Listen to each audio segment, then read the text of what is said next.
From the 915 to H-Town, from the Panhandle Plains to the Valley, and everywhere in between, this is the 50/50 Podcast, powered by the 50/50 Podcast Network. Join me, Hector Cano, as we cover the Texas high school club and college soccer landscape, along with an inside look at the college soccer recruiting scene. The 50/50 Podcast is a platform about the people and for the people who are dedicated to the beautiful game. Here we go. It's another edition of Inside Texas High School Soccer, a special edition, Season 5, Episode 6. I am your host, Coach Hector Cano. I almost forgot my name there for a second. Along with my lovely sidekick. I'm done giving him nicknames at this point. All right, I've given him way too many. He is the Obi-Wan Kenobi of Texas High School Soccer. He is the former coach himself, former Texas High School Soccer coach and club coach. He is Mr. Papa Socceritis himself. Rafa Castorena. Coach, how are you, buddy? Pretty good. Just recovering from last night's SAFC game. My arms are just a little sore. You know, being part of, like I said, leadership for the SGs for the TC, the 210, and just organizing all the stuff, the tailgates and the banners, and then drumming, and it was a good turnout. Good turnout at the tailgates, and then a little got windy. It got chilly afterwards, so. But then also they presented the 128 fans or the originals from the 10 years from the tickets. So I was part of that. So I was on there on the field. So they recognized us, and then SAFC got a big win. They got a good 1-0 win for the Yamosa era. You can tell he was very happy, and the players came over to the side and enjoyed. Yeah. So it was a good atmosphere, good night, and I look forward for next Saturday. They have a big one against Pittsburgh. Against the one of their legendary coaches. They're at home. Are they at home? They're at home again. They're at home. Yeah, they're at home. Yeah. So I saw the attendance. Right, the attendance seemed to like snuck up on people, surprise people. Was it like just under 8,200? I think is what I saw. Yeah, and then it kind of didn't even look that way for a bit, but I guess people kind of waited. I know because of maybe the wind and stuff, but yeah, they showed up, but it was a good turnout, and like I said, the SGs are now in the new section at 119. It's still a work in progress, but it's like that. It was fun. It was a good turnout. A lot of fun. Shout out to the Lee High School drumline. They're with us. Like I said, they're on the top doing their thing. So good. Have fun. They had fun with us, and so hopefully we'll see possibly some other schools probably join us. So were they the honorary supporters guests, or did they just kind of stumble in there they're invited. I think works with SAFC. I think they had them out there, so they were on the top of section of 119. They did their thing, we did our thing, and then they just followed us when we did our chants, and we did let them have their little spotlight, drumming their way. So, but they had fun. Like I said, afterwards we talked to them. They had fun, and I think maybe we'll see. We'll probably do maybe other collaborations, possibly with some other. I think maybe some NAISD schools. So I think it's being discussed. Yeah, there we go. Good deal. Awesome. So hey, I mean, got the result 1-0. I didn't realize they had the Riverhounds next. Yeah, I got to look at the schedule a little closer. So, hey. It's a great day. Glad you had fun. Glad you've recuperated from yesterday. Yeah. But excited for today's show. Today's show is going to be. It's been a minute. It's been about a month, right? It was a very busy February for all of us. Very busy February for me in particular, and on the coaching front as well. So very excited to be back here. I know a lot of schools, a lot of school districts hitting spring break this week. So happy spring break to those that are on spring break, and excited to have you guys here. A great show today. On today's show, in case you didn't already see it on social media, we have a couple of special guests today, both Coach Scott Davis of the San Antonio Taft Red Raiders, the Lady Red Raiders, as well as Coach Peter Fargo of the El Paso High Tigers, going to be joining us today. So excited for that front. Both just recently won district titles with their squads. So excited to have that on here. And then we're going to also dive into the latest edition of the RPI. We put one out earlier in the week just to kind of let you know where things were sitting. Very definitely some updates for sure. And we're going to highlight a couple of district races that Rafa wanted to look at. Then we'll wrap up with our team of the week honors as well. So excited for that. But Rafa, you ready to go, man? Yeah, it's been a crazy month. Like I said, a lot of traveling myself too with work and with recruitment, and I actually got to go to some out of town games. I was at the Permian Legacy game there in Midland. Very That chilly. that That seems was. that seems like forever ago, right? Like how that Mhm. was what was that, like, 2nd week of February, something like that? S Oh yeah, it was the second week of February, so Yeah, that was a fun game. So yeah, you know how to that brave the was elements. yeah, that was so long ago, I forgot about that, and, so, yeah, so thank you, to Lattice here for chiming in, one of our faithful supporters, and then one of our big pain in the you-know-what supporters here in Mr. Harry Austin. He's always Mr. gonna Mr. Jackpot Harry Yeah, he's always Austin. gotta yeah, he was heartbroken when I told him what the currency was on that, but no, shout out to, Mr. Harry Austin, who's gonna be getting very busy soon with when we, roll out our bracketology in the coming weeks, so excited for that as well. Mhm. But, yeah, man, I mean, it's been fun, it's been exciting, and, Rafa, what do you say we get this one on the road? Get Sure, this one yeah, started, kinda we're get ready. the energy drink going here, all right? So, because I'm definitely gonna need the energy for our next guest who's coming in. He's, no stranger to, district titles himself. He is, Coach Scott Davis of the San Antonio Taft, Red Raiders. Coach, how are you? I'm good. Thank you guys for having me. How are things right now? I know you just fresh off another district title. We'll get into that a little bit more, but it's been a minute since you and I spoke. I think it's what probably the spring. I think it was April, maybe Yes. early May. We last Mhm. spoke. How are We might things? have seen each other in the summer at some of the 7v7 stuff, but briefly. Gotcha. Awesome. Things are good. Things are good. I mean, it's been a little bit of a relief to go ahead and clinch district, and just kind of get ready for the playoffs. Yeah, good. So talk to us a little bit here.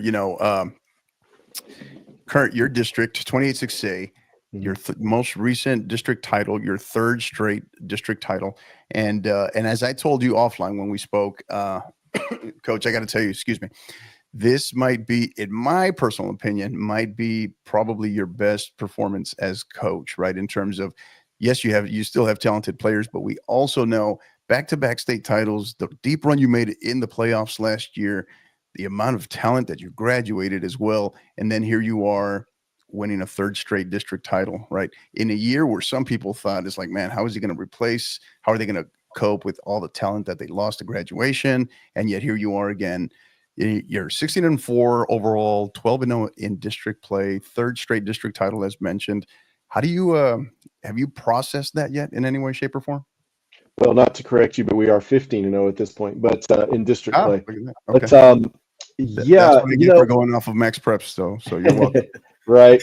And they actually Max Preps actually doesn't have us in the district. They've got a California Taft school, but that's Max I Preps deal. saw that too. I saw when I Right, looked you up separately, I was like, how are they right, 12-0? But right. and then Exactly. when I I don't looked at know. the actual district, I saw it's like, yeah, that's not Taft. I don't know who that is, but yeah. Well, first of all, thank you for the compliment. But I will say I've been blessed through all these 3 years and the 20 before that I've been at Taft to have really great kids that work really hard. These last few groups have been perhaps the most talented groups we've had. And absolutely, we lost some incredible players last year. Jordan Matthews, Layla Ringo, Bella Galan, Bryn Navin, just were, 4-year starters. Very hard to replace. But we also had some girls that had come in that over the last couple of years were freshmen, now juniors, and were kind of afforded the opportunity to be support players rather than coming in and being the man and having the pressure on them right away. Where maybe 10 years ago, we'd have gotten these freshmen and kind of anointed them as our saviors and put a lot of pressure on them. And that's happened in the past. And they were able to come in and play support roles, and we always felt like they had the potential to grow into the go-to players like Jordan and like Layla. And we're different. We're not the scoring machine we were the last couple of years. We're relying much more on our defense this year. But those players have kind of stepped up, and consequently, we've had other girls that have kind of stepped up and become the support players that those girls were. And so I think that's kind of how we got here. And I'll be honest with you, we felt like we could be a playoff team, but we were not sure we would be a district champion team. again. And then when we started out 0-3 in the Woodlands tournament, one of the girls told me the other day, she's like, I didn't even think we were going to make the playoffs, but I always knew we would be competitive. Yeah. So at what point, I guess, what point did you feel, do you recall a moment there where you first turned that corner of like, okay, not only are we going to be able to obviously hold our own, be competitive in this very tough district, but then, you know, we could do more. We could do more. How, at what point did you maybe Yeah, realize that? that was the stretch when we played Warren Sotomayor, Brendan O'Connor the first time. And really, I would say that kind of the dotting the I on all that was beating O'Connor the first time, and it was a really tough game. It was a really hot day. We were playing on turf at Ferris, and they're a very good team. And you know, I tell people all the time, like they would want to beat us if we were playing on a July day in a parking lot. O'Connor wants to beat Kraft, so that was an extremely competitive game. And that was kind of when I said, okay, we've got a shot here. We've got to make sure we take care of business. But we're sitting in first place at the turn, and we're in a good spot. Yeah. Rafa? Yeah, Coach, we talked actually in December because Absolutely. we could say one of my visit, and you mentioned we talked about how the team was kind of young, the transition and stuff. And I think the key thing you mentioned to me is like how quick this team can gel. And like you mentioned, I think after that tournament, it kind of turned the leaf.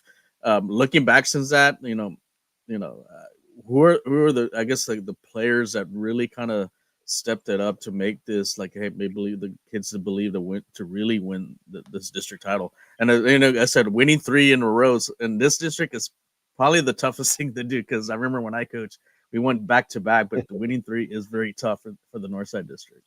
It is, and I think that's a testament to the quality of the other teams that are out there. I don't want to mention one when they're all challenging. Even some of the teams that maybe don't have the best record, they really push you and challenge you. And as an example, I have a great deal of respect for Holmes. You know, they don't have a great record on paper, but they make you work. And we were fortunate to beat them twice, but those were not easy games. And you look at the score and go 3-0. And in the past, you might say, well, why is Taft only beating Holmes 3-0? We had to earn every one of those goals, and they were not easy to get. And it wasn't any sort of, hey, we backed off early or anything like that. Their coach has done a tremendous job with them. Some of the players that have stepped up, I think Jessany Aguillon is one. Jalissa Gonzalez has been a very consistent player for us for 4 years. She's also our valedictorian, which helps. She's extremely smart. She's just really consistent. And if you look at her stats over the course of 4 years, they're almost identical every single year. And she's approaching, she's actually already there. She may exceed this year. Alejandra Davis has been a big player for us. She is a very calming influence. We played without her Friday. She had the flu, and we missed her. She settles things down and kind of plays a lot of passes.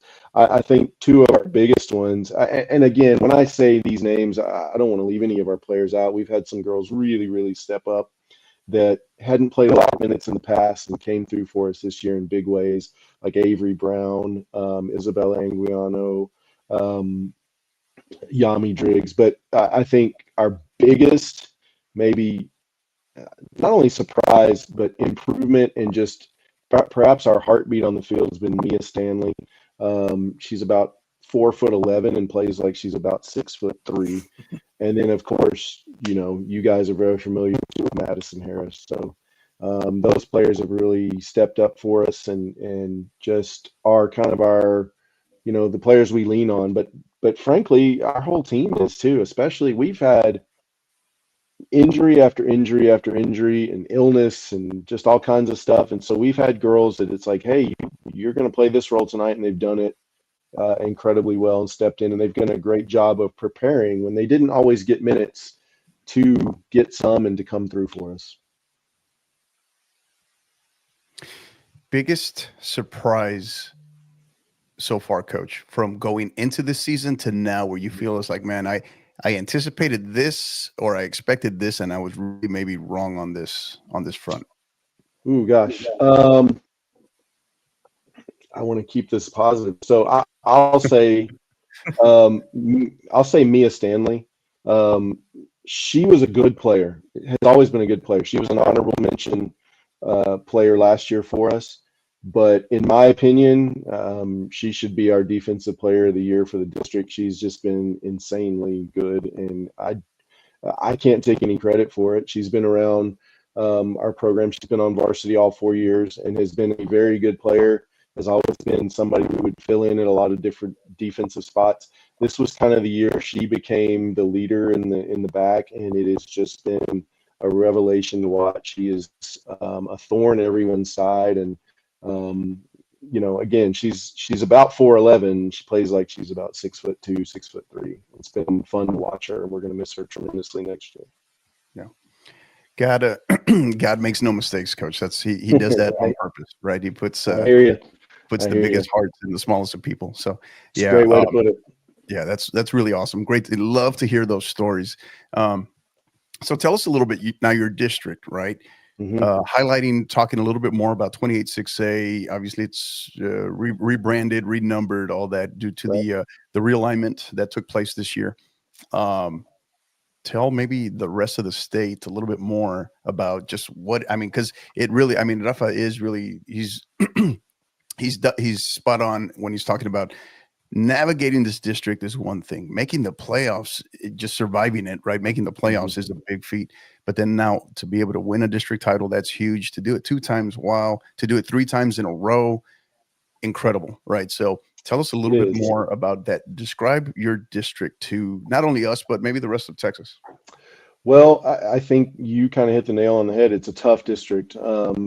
We perhaps aren't quite as deep in the number of teams that are competing for the playoffs as some of the others, but all those teams have a love-hate relationship. Where our athletic directors will tell you we're sister schools, but sisters fight sometimes. So we are, there's no love lost. I mean, I think there's a lot of respect, but at the same time, all these schools want to beat each other, and we take some pride in it, and we definitely like to have the bragging rights. But it's very competitive. Warren, their coach, is a really good friend of mine, great guy, and he has come in. I think this is his 4th year now, and they hadn't made the playoffs in 20 years or so until a couple of years ago when he turned them around, and they're extremely tough. O'Connor is always difficult. Zoila Hurley at Brennan, they play a certain style that is just very tough to play against. They're extremely rugged. She gets a lot out of her kids, and they come at you, and you just can't ever assume that you're going to do anything against them. And then, Sotomayor High School, it's a new kid on the block, but they've accumulated a lot of talent, a lot of girls that I've known for a long time because of my daughter, and they are tough. They're tough. They had us 1-1 with 6 minutes to go last week, and we were fortunate enough to get a couple goals in the last 6 minutes and beat them. But then, like I said earlier, the teams that are maybe not in the playoff race this year, Harlan can be on their day. They can really bring it. They've got some good players. Holmes, like I said, a lot of respect for them. Stevens, very well coached team, and they've got a couple athletes that can sting you if you're not careful. Marshall, also well coached. And I know those teams are struggling record wise, but they're not teams you can overlook. So you have to be prepared to play every single night. And I know there's other districts like that, but when you put sometimes your fortunes as a coach in the performance of high school kids, you never know what team's going to show up. And so it's always, and Coach, I know you know that, and well, both of you know that. And so sometimes you have to really, really prepare, and you have to guard against, hey, we're looking at their record and not what their substance is. And sometimes you can show up and, you don't play well, and then all of a sudden you're in a situation you don't want to be in, and you got to try to pull yourself out. So I think it's a tough district. I think, any of our teams, I'll say this, we are very, very well aware that we could go win our district and then be out in the first round. We're playing a great district in the first round, and we are guarding as much as possible against any sort of letdown and any sort of assumption that we're the favorite. Even we want to kind of be the underdog and put the pressure on ourselves. But I also think that all four of our teams are going to be competitive in the first round and could win. And at the same time, we could go 0-4 because Northeast is not easy. So, but I think it's a district that certainly in Region 4 can make some noise. And I think too, if we can manage to get over that hump, and when I say we, I don't mean us, I mean our district. If we can get over that hump and get a team to state, I think they can be very competitive at that level as well. Yeah. So we're talking, excuse me, we're talking to Coach Scott Davis, the head women's soccer coach of the Taft Raiders. Coach, one of the things something that I kind of wanted to highlight just off kind of a side note, right, is you mentioned your daughter Alejandra, so I hope she's feeling better, but that's something kind of a bit of a kinship that both you and I share in being able to coach our daughters, right? Talk to us a little bit about that, because I know that's something that you and I have talked about extensively. It is, and it's a very special deal. Obviously, it doesn't happen for everybody. I've got pictures of her when she was 2 weeks old at Taft on our practice field and in the arms of some of our players at that time. So it was something I'd been looking forward to for a long time, and then all of a sudden it's there and it snuck up on you. And now she's a junior, and I'm starting to realize this is coming to an end shortly, and it's there's been some headbutting along the way. There was a time, I think her freshman year, I kicked her out of practice because she just wasn't cooperating and she was being defiant. And she's gotten me a couple times too. I told her one time, when we're here, you have to treat me like your coach and not your dad, and not say things to me that you would say to me as your dad. And she said, well, then you have to treat me like a player, not my daughter. And I said, oh, okay, touche, you got me. But Gotcha. Got him. But it's something I'll cherish for a long time, and I enjoy those moments after the games. And she's very good about, my wife comes to all the games, and she could leave with her. She could leave with another one of our players' parents that lives next to us, and could come home early. But she will very, very often ride the bus all the way back to the bus depot with me, and then we're an hour and a half getting home after the game rather than 10 minutes, and just spend that time with me, and we'll talk a lot. And she's a valuable insight into just anything that I have questions about. Do y'all want this? Do you like this? What formation do you like? That kind of stuff. And it's an extremely special thing for me, and I'm going to miss it when it's gone. And I really honestly wonder if it's going to just, every class, and you guys know this as well, every time a senior class leaves, you miss them, and there's a sense of loss, even though they're obviously still around, but you're not going to be around them anymore like that. And I really wonder if that class in particular is just going to hit even harder. And there's some other girls, not just her, that I've known for a long time that have played with her growing up. And so, I'm kind of dreading that, because I feel like it's going to hit like a ton of bricks when they go.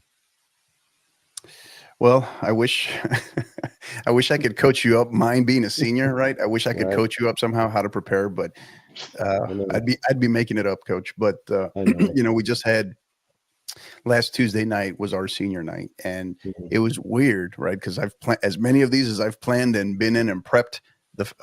Being in one as a parent / coach was kind of weird. And I know everybody just kept looking at me, waiting to see if I was going to somehow get emotional or tear up or something. I hung in there. Well, I don't know if I will. I would not bet on me doing that. No, you're better than me. So I hung in there, kind of stayed in the pocket, kept my poise, right, as they say. But now I told everybody graduation might be a different story, right? Or that last time she comes off the field, right, for good, that might be that I think might get me a little bit more, but who knows? We'll see. But yeah, I'll try to have my poker face on, right? Yeah, I may be calling you for some advice next year. Rafa? Now looking forward to the playoffs. How are the players feeling? Like, any teams that maybe like, hey, you know what? I think we want to. I know one team you may want to face again to kind of get a little revenge. No. Nope. There's none of them they're like, oh, everybody looks great. We looked at the bracket the other day, the potential bracket, I should say, and they're like, what? All these teams are what? No, they're. I mean, and if you're talking about Round Lake or Round Rock or Westlake, we did not know they can go on their way. We'd prefer not to see them.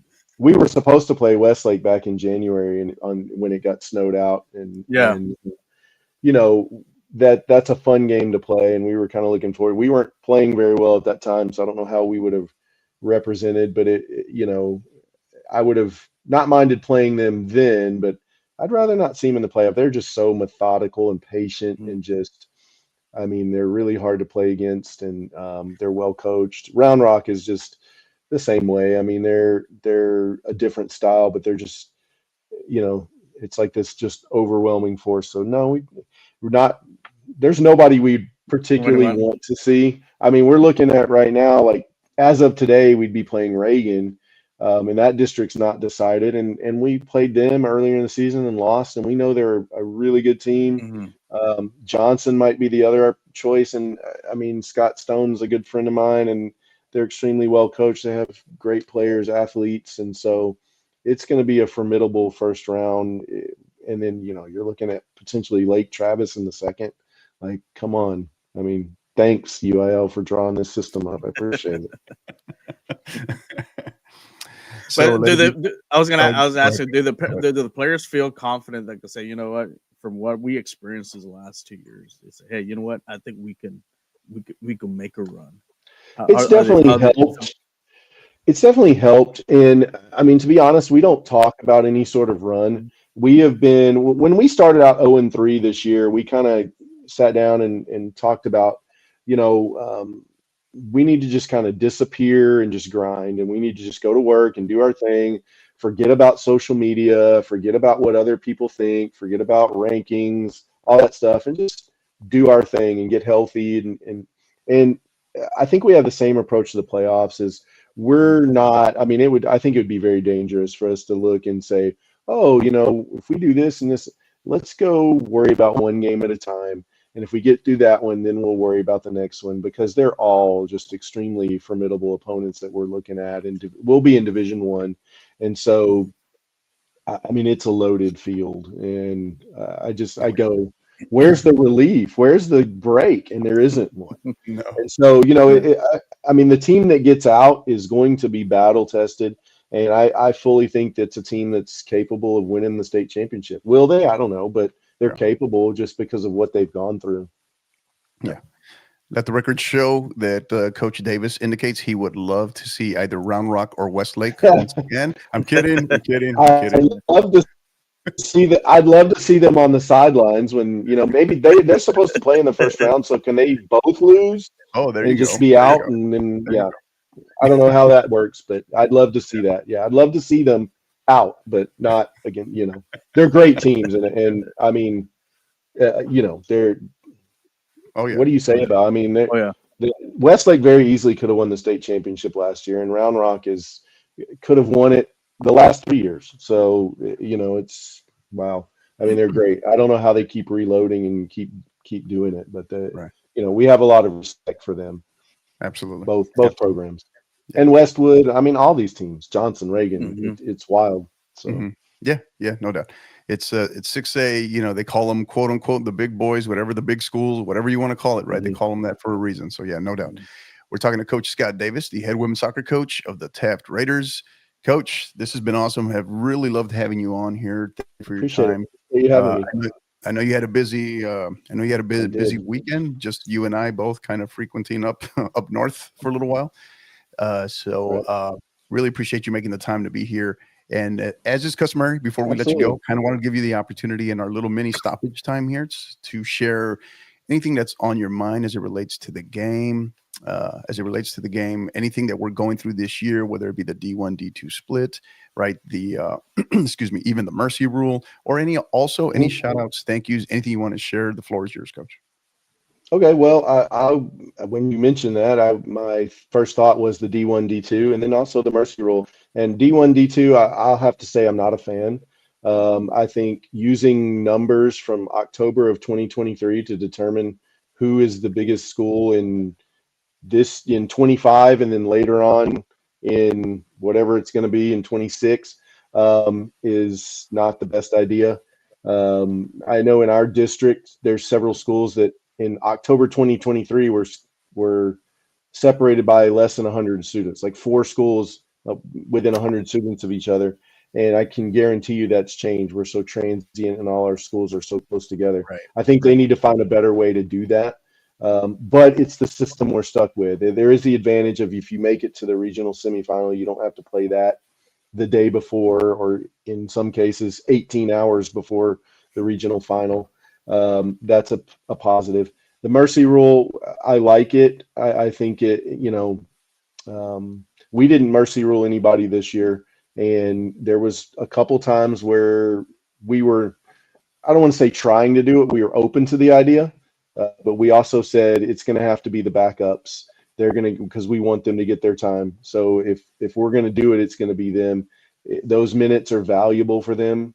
And so I like it because I do think, it's high school athletics and we do need to be respectful and not just bury teams. And I didn't like seeing some scores that you've seen in the past where it's 18-0, 14-0. I believe there was a 24-0 this year. And I just don't know what the purpose in that is and why you need to do that to somebody. So I do like it. But I think you have to manage it to make sure your players get the minutes they need. That's pretty much it. Yeah, absolutely. Couldn't agree more. Any shout outs, thank yous, anything else you'd like to share, Coach, before we let you go? I'll shout out to you guys. I appreciate all you guys do, bringing the attention to our game, and then here locally, just kind of giving us soccer junkies one more, thing to talk about, listen to, watch, discuss, and I appreciate the work that you guys do. So, and good luck to you, Coach, in the playoffs as well, and with your daughter. I know that's, I know I feel it. So, best of luck handling that. And nobody's going to judge you too badly if you do cry, I think. So I won't, certainly. Not those of us that know. I have that feeling though, like I'm not really a crier, right? But I don't know. You know how it is with our kids, especially with our daughters, dads with daughters. If I let it go, Coach, I could be like a seriously ugly crier. So you know what I mean? I got to fight it, man. I got to fight it. I understand. Yeah. But no, thank you for the kind words, Coach. Really appreciate that in terms of not only both of our daughters, but also, my girls program. Very, it's been an interesting, Rafa's had a chance to watch a fair share of our games this year, our matches. And if you saw the score line to the Liverpool PSG match that just happened in Champions League a couple days ago, that's been our season, and it's been, and I can't tell you how proud I've been of my girls who have navigated a lot this year, and kind of like the same boat that you were in, Coach, in terms of what we graduated, and we were going to be a bit of a mystery. So I've been very proud of them as well. Excited to be in the second, the postseason, the second season. For the third straight year. Very proud of them. We got a lot of work to do, but still very happy for them, excited for them. And I appreciate that as well, Coach. Absolutely. Good luck. Be pulling for you guys. Yeah, likewise. Thank you. Really appreciate you, Coach. Thank you for everything. Rafa, good to see you. Good to see you. We'll see you guys soon in the playoffs. Yeah, you seem to bring us good luck, so keep coming. I was there. I was actually there at the Warren game. Yeah, like I recall. And and it's just props to you girls. Just like I said, to be down 1 goal and then to come back and surge and get 3 goals at that half. I mean, to me, that showed me this team really is focused and ready to go, and they work great as a unit. Yeah. And I even talked to Madison again. Like I said, they were nervous about being down, but like I said, their character showed that they can find a way. They found a way to win. And that was an instrumental time for me, because that was the first time that we've been down this season that we actually came back and won. We were down in a game to Clark and we tied, but we ultimately lost that game. And then, of course, in our other losses, we were either ahead or we didn't score. And so that was the first time that we were down and came back. And so I was really you know, you don't want to be in that situation, but when you are, you definitely want to see that response. And so I was proud of them. Like I said, I think it was you bringing us some good luck that day. So feel free to keep coming. And maybe you can keep him, coach, because he's kind of been a jinx for me. So yeah, maybe you can keep him, Well, coach. I don't know what to tell you on that. If it changes, I'm going to send him back. So Right. No, all good, all good. Again, we are talking with Coach Scott Davis, the head women's soccer coach of the San Antonio Taft Raiders. Coach, this has been awesome. Thank you again. Really appreciate you appreciate your accessibility. This has been long Absolutely. overdue getting you on here. Look forward to having you on here again, and wish you Sure. the absolute best of luck in the postseason. Thank you so much. And again, same to you. Take care, Coach. Thank you. Bye-bye. All right. Special thanks to Coach Davis there for joining us. Dropped a lot of really good stuff, man. I can talk to him for forever. Like, him and I have had a lot of really good conversations. Thoughts on some of what he shared, Coach? Yeah, I mean, like I said, we talked actually in like I mentioned, early December, and he wasn't too sure, like, you know, what was going to happen. You know, he was confident that they would make the playoffs, that they were talented enough to make the playoffs. I don't think, and he mentioned if this team can gel, maybe they could make some noise. Because if you remember the last 2 years, it's been a 3-team race for the district title with them, O'Connor, and Brennan. But this year, for them to go, and I forgot to, I should ask him, would they be the first team to actually go undefeated 16-0 in that district? You know, and look at the players that they lost the last couple of years. You probably think they would probably be the ones that have that record. But excuse me. Yeah. This group, like I mentioned, you know, this is something special about this group, that they really, when, like I said, watched them a few times. Yeah. They know how to respond well. You know, that was, like I mentioned, that was the first game they were down. They responded well. Then they had their head down. They went back to work. They kind of worked down Warren, and they got those 3 goals, and they pretty much had cruise control the rest of the game. But you know, it just shows the great coaching he has, and the belief, you know, the system that he has. The players believe in it, and you know, I think they're gonna. You know, he mentioned about how the other teams like Westlake and Roundup always reload. I think this is probably. I think Taft is about to get to that stage to start the reloading. You know, every year, and like I said, they're gonna be that program. I think they're gonna take that next step. Yeah, and you know, and that's the thing with Coach Davis. He's a master deflector. So every time when I tell them, it's like, I think you cannot ignore the job he's done this year, right? And of course, as coaches, we give that credit, that glory back to our players, rightfully so. But if people told you that they thought that they would see Taft where they're at right now, right? This girls program, district champions, you know, 3 consecutive years, 15-0, coach. Sorry, not 12-0. Thanks, Max Preps. People would have been lying to you. People would have been lying to you if they would have told you that back in December, back in January. I mean, he said it himself, right? They kind of had they were at a crossroads there. They started 0-3, so that's saying something. So cannot ignore the job that he's done. Very proud of him. Happy for him as well. Happy for his group. And you know, Madison Harris, his incredible goalkeeper. Happy for her as well. She's done tremendous things in that program as well. So. So excited for them. Wish them the absolute best. Ken Murphy's in here. Always great, insightful production, guys, discussing the great sport. Looking forward to postseason. Thank you, Ken. Really appreciate you. Along with Judge Austin here, who wants to judge all dads who cry, apparently. And also talking about Tuesday, right? There's gonna be a lot of matches going on Northside 1 and 2 this week. So yes, just because we are in spring break does not mean there are not matches happening around the state, right? Definitely in greater San Antonio area. So going to be a lot of matches. So any final thoughts there, Coach, with Coach Davis and Taft before we move forward? Yeah, just keep an eye on them. Like I said, whoever they face in their first round, it's going to be a great game, whether they play at Northside or Ferris or Comalander. Like I said, if you have an opportunity, you're going to see an excellent game. And like I said, it's going to be a shame. Like I said, you're going to see some really tough team matchups. And he mentioned there's some of these teams can go far, end up becoming the state champion or even the state finalist. So yeah. But like I said, in order to beat the best, you want to be the best. You got to beat the best. Right. Yeah. So big shout out also to our listeners everywhere, our live listeners across all our platforms. Got over almost 550 strong live listeners over across all of our platforms. They're listening to us, just to name a few. They're listening to us in El Paso, Killeen, Beaumont, Tyler, and Amarillo, just to name a few. Of course, in San Antonio as well, and as well as Austin. And really excited to have see our listeners, our supporters continue to grow. Remember, like, rate, subscribe. Trying to grow that YouTube channel. Make sure you go on there, subscribe, hit that live notification bell. You won't miss a thing that we do because 99% of everything we do is live. So go on there. You can follow us on Twitter X, Twix as we call it, right, at 50_50 pod, on Instagram at 50_50 podcast, and then of course our YouTube page, the 50_50 podcast. You can also listen to your if you like listening to the audio podcast, whatever your podcast platform of choice is, you can go on there, give us a review as well, like, rate, subscribe. Remember, if you think we're good, write that up. If you think we stink, send all complaints to Rafa. He's in charge of our complaint department.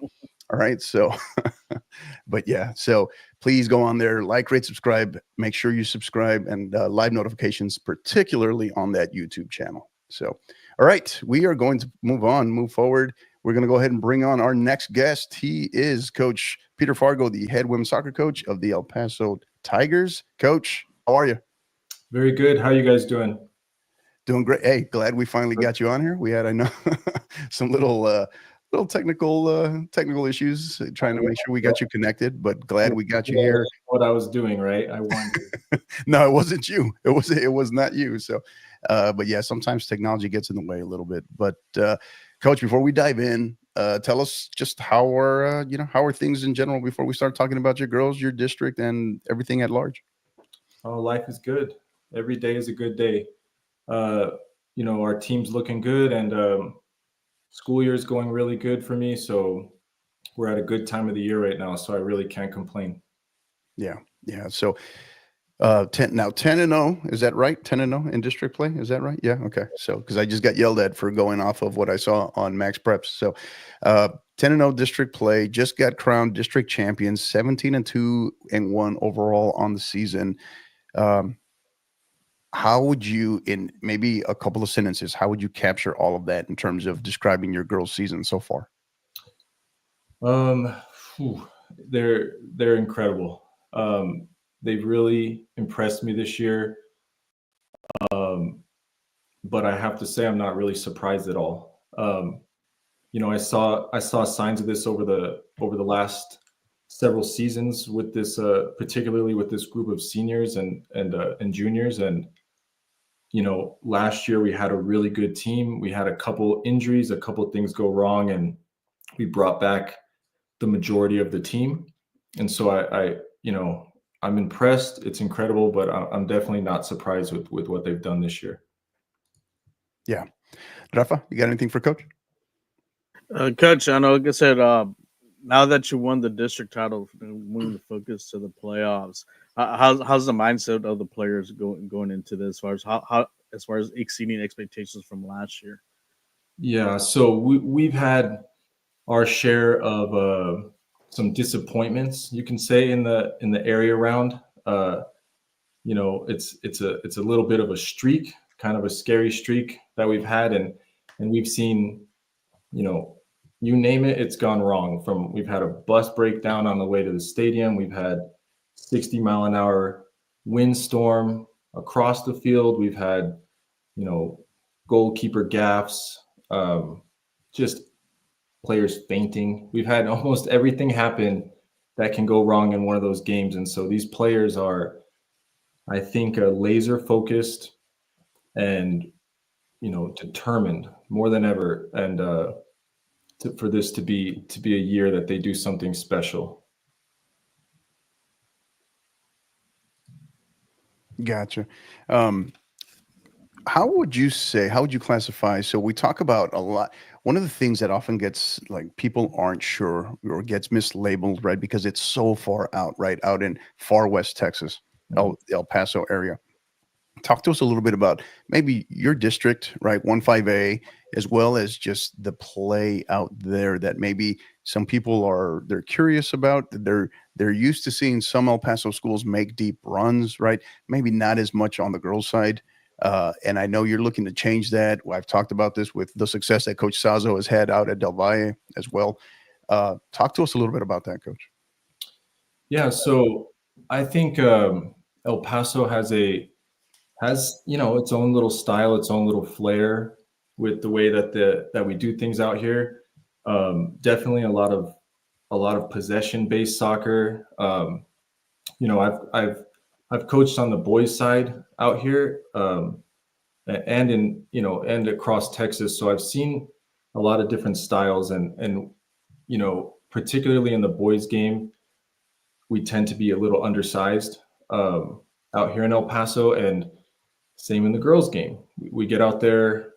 You go to other parts of Texas, and size and speed are a little different, and so we adapt out here, and we do a lot better with touching the ball, quick, decisive, possession-based soccer really quickly, and a lot of schools do that. A lot of schools out here kind of play that style. That's at least what we try to do.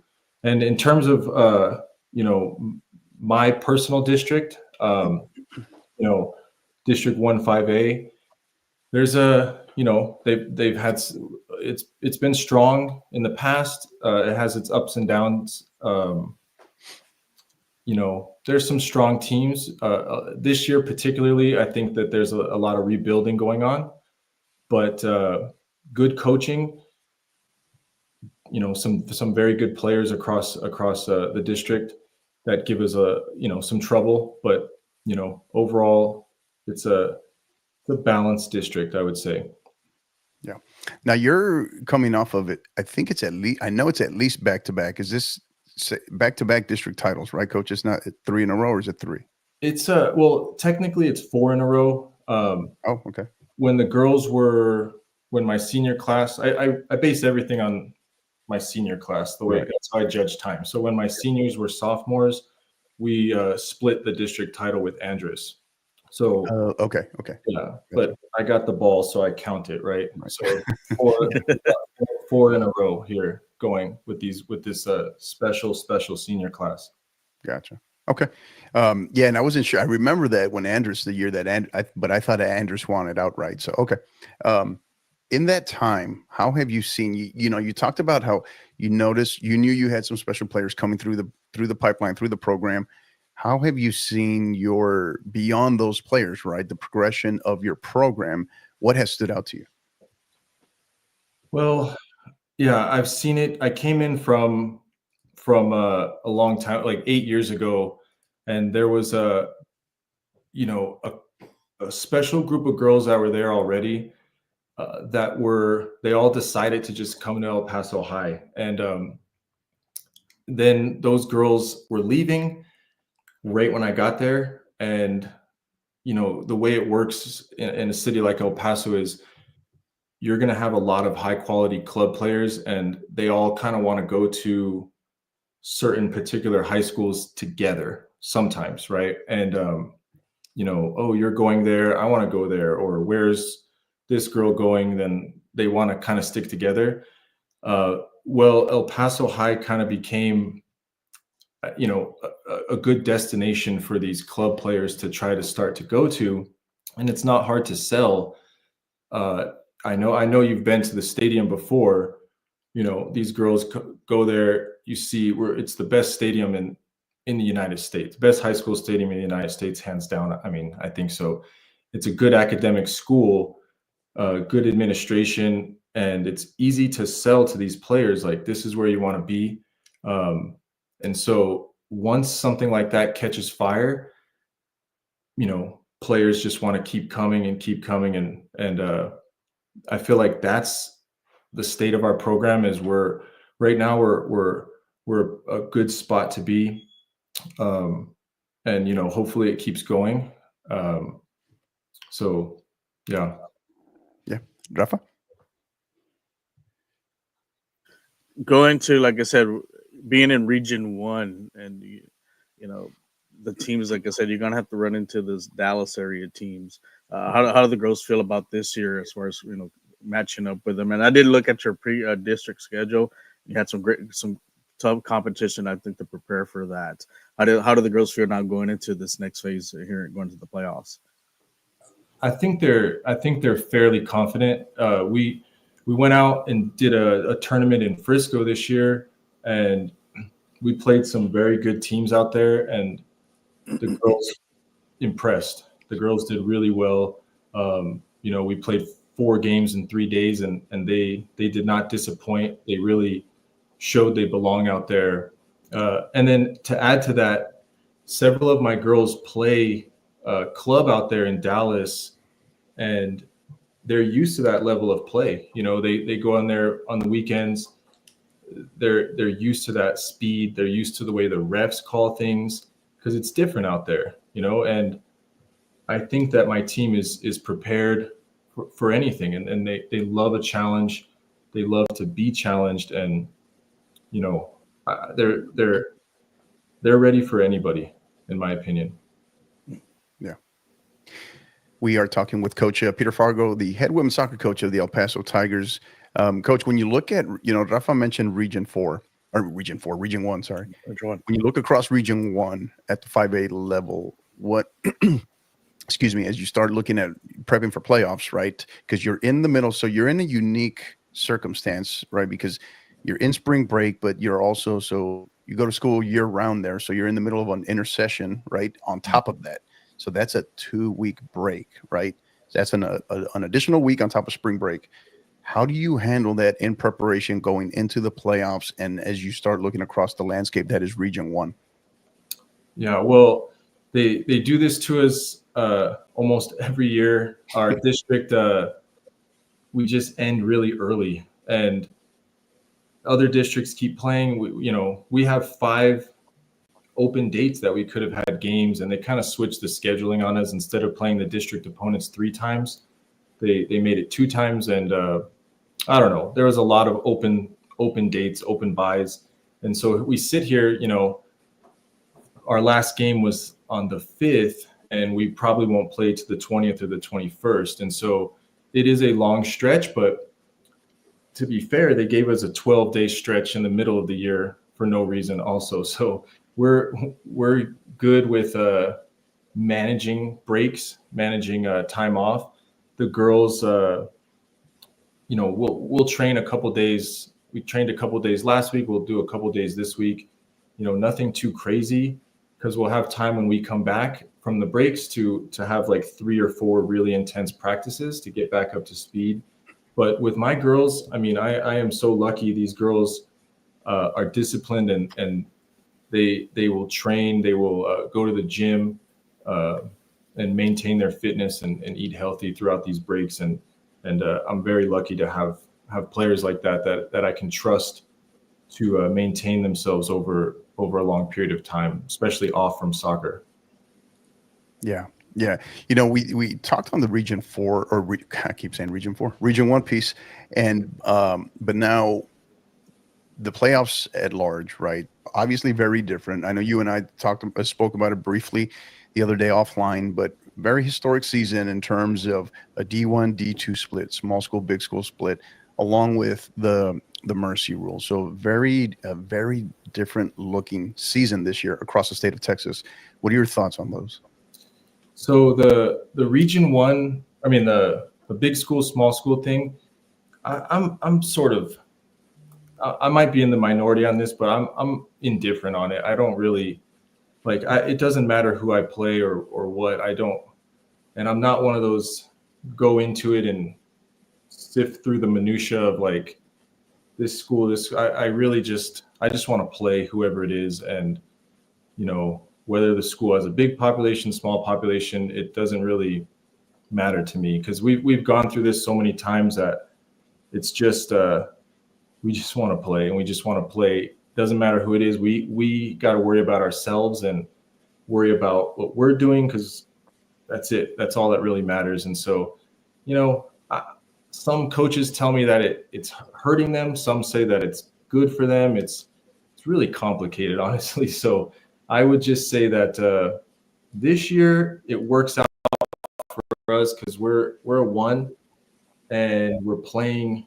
I think we're scheduled to probably play El Dorado, and that's with the big school, small school thing because we're actually going to be pushed up to being a big school, even though we have about 1,700 kids. So we'll play El Dorado, and we're a 1 seed, and they're a 4, so it's actually a true matchup. See, it's confused. Yeah. Even me explaining it. Even though it's my specific situation, it's still pretty complicated. But yeah, Right. I think it works out fine, and I'm indifferent. And then with the mercy rule, I know there's a bunch of talk about that, and I definitely know I'm in the minority on this because I get asked about it a lot. To start off, there really is no right or wrong. There's no perfect solution to this situation. There really is. And there's really just a lot of perspectives. There's the player's perspective, coach's perspective, parents, admin perspective. I can only say from my perspective as a coach what I think. And my perspective as a coach is that I have a job, and my job is to train my team and practice them and train them to get better and to, as the season goes on, I need their level of play to go up. And so, you get into these situations where you might be playing in a game and, it's working out where you're playing a team that you're starting to do well against and score a lot of goals. You can do so much. So I take my starters out of the game when I feel like they've had a good, 20 minutes in, but then you're putting in your bench and these freshmen, sophomores, or a senior that doesn't play very much, and you're putting them in. And I just don't think as a coach, if I'm trying to prepare my team and get them ready, that I can tell those girls to not try their best and not do their best. And for example, we just beat a team with the mercy rule on the 5th. I put my starters in, and the other team was playing a high line, like a high line at the 50. And we worked on this. We worked on getting in the gaps, sending in curved through balls and timing our runs and all this stuff, and switching the field to open them up. And we go in and we score a lot of goals quickly by doing what we practiced. And then I'm going to put my freshman in, and I specifically tell her, like, did you see what Tessa O'Neill just did? She just did this and that. Now I want you to do the exact same thing, because we're training them to get better, and then, but I can see it from both sides, but my perspective is just getting my team ready. Like, if we have a corner kick and I'm winning 5-0 and it's a corner kick at the end of the game, don't I want to execute that corner kick to the best of our ability? And what's executing a corner kick is trying to score. So I use every game, no matter what the level is, to try to improve my team's performance, treat everything like training, like practice, and that way we can just keep improving throughout the year. Yeah. Well said. No, definitely understand that, Coach. It's a great take, and it's not, I think you hit the nail on the head when you say that there is no perfect answer, right? There is no right or wrong answer. My personal opinion on it too is like, I just start to get a little weary of when you start to manipulate and mess with the game too much, right? Its integrity. That's my concern, right? That's part of my concern, at least. Yes, more so than the actual just rule itself, right? But I get it for sure. But well said, very, very well said. Yeah, and if I may, I hear a lot of coaches say things like, score with your left foot, or score with a header, or score. And to me, that's like circus stuff, right? Like that's more disrespectful. And when I coached in Austin, I coached girls for 1 season out in Austin, and man, oh man, I got my butt kicked 15-16-0 every game. We scored 1 goal the entire year. And you create attainable victories, right? So if we lost the first half 8-9-0, the attainable victory is like, let's go out there in the second half and allow less than 8 goals, right? So you create these little victories that you can have, and they're kicking our butts. But when the other team starts just passing the ball around, just passing it, keep away.